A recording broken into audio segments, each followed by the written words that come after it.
But in the bullshit department, a businessman can't hold a candle to a clergyman.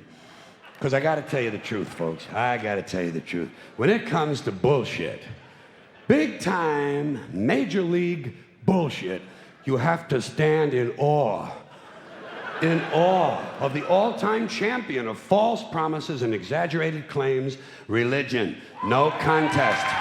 No contest. Religion easily has the greatest bullshit story ever told. Think about it. Religion has actually convinced people that there's an invisible man living in the sky who watches everything you do every minute of every day. And the invisible man has a special list of 10 things he does not want you to do. And if you do any of these 10 things, he has a special place full of fire and smoke and burning and torture and anguish where he will send you to live and suffer and burn and choke and scream and cry forever and ever till the end of time. But he loves you.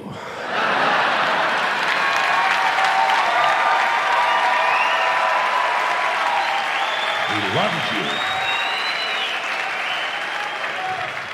He loves you and he needs money. He always needs money. He's all powerful, all perfect, all knowing, and all wise. Somehow, just can't handle money. Religion takes in billions of dollars. They pay no taxes, and they always need a little more. Now, you talk about a good bullshit story. Holy shit.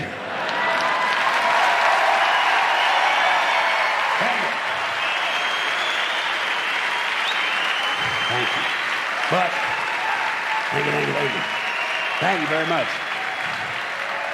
But I want you to know something. This is sincere. I want you to know, when it comes to believing in God, I really tried. I really tried. I tried to believe that there is a God who created each of us in his own image and likeness, loves us very much, and keeps a close eye on things. I really tried to believe that, but I gotta tell you, the longer you live, the more you look around, the more you realize something is fucked up. Something is wrong here. War, disease, death, destruction, hunger, filth, poverty, torture, crime, corruption, and the ice-capades. Something is definitely wrong. This is not good work. If this is the best God can do, I am not impressed. Results like these do not belong on the resume of a supreme being. This is the kind of shit you'd expect from an office temp with a bad attitude. And just between you and me, in any decently run universe, this guy would have been out on his all-powerful ass a long time ago. And by the way, I say this guy because I firmly believe, looking at these results, that if there is a God, it has to be a man. No woman could or would ever fuck things up like this.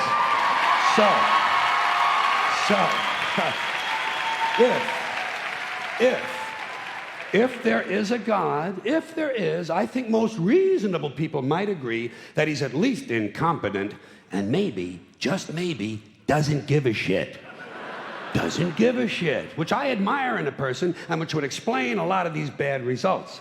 So rather than be just another mindless religious robot, mindlessly and aimlessly and blindly believing that all of this is in the hands of some spooky, incompetent father figure who doesn't give a shit, I decided to look around for something else to worship, something I could really count on. And immediately, I thought of the sun. Happened like that. Overnight, I became a sun worshiper. Well, not overnight, you can't see the sun at night. But first thing the next morning, I became a sun worshiper. Several reasons. First of all, I can see the sun, okay? Yeah. Unlike some other gods I could mention, I can actually see the sun. I'm big on that. If I can see something, I don't know, kind of helps the credibility along, you know?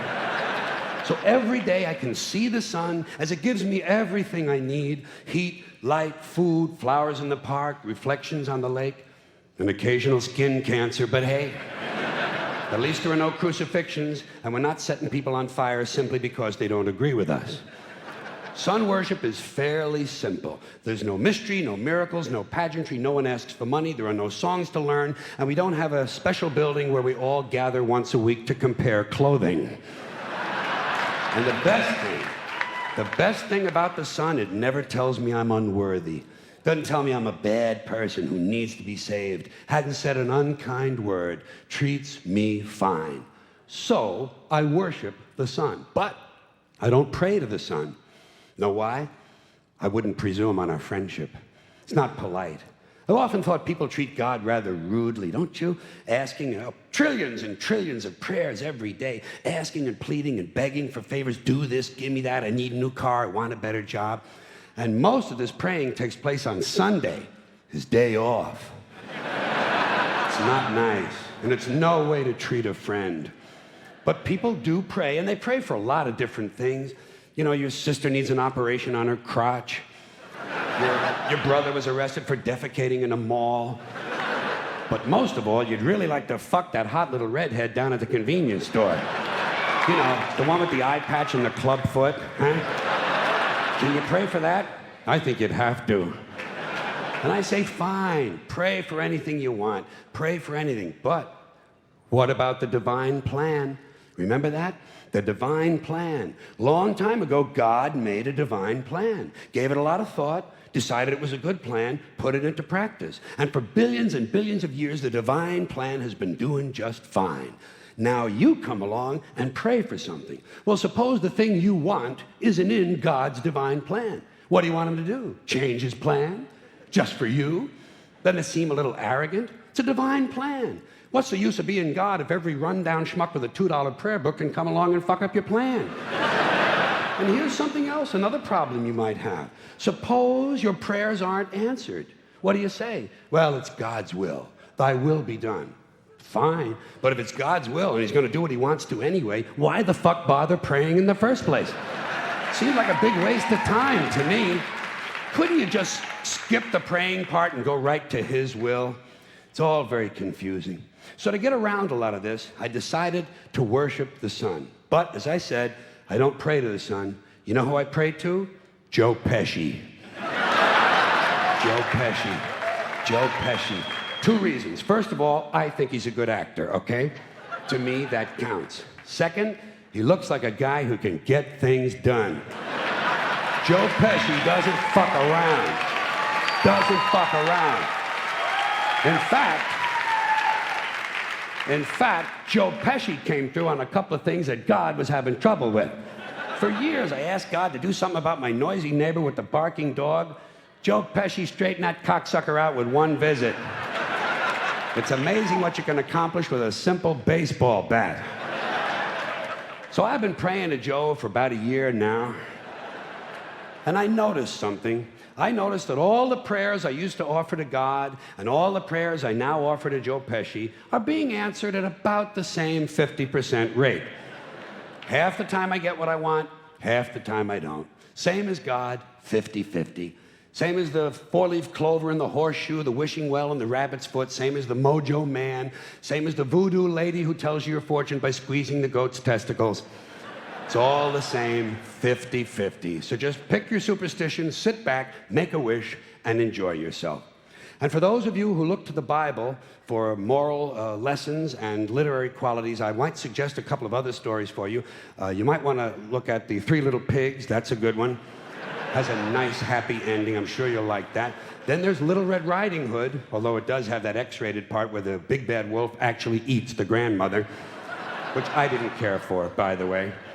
And finally, I've often always drawn a great deal of moral comfort from Humpty Dumpty.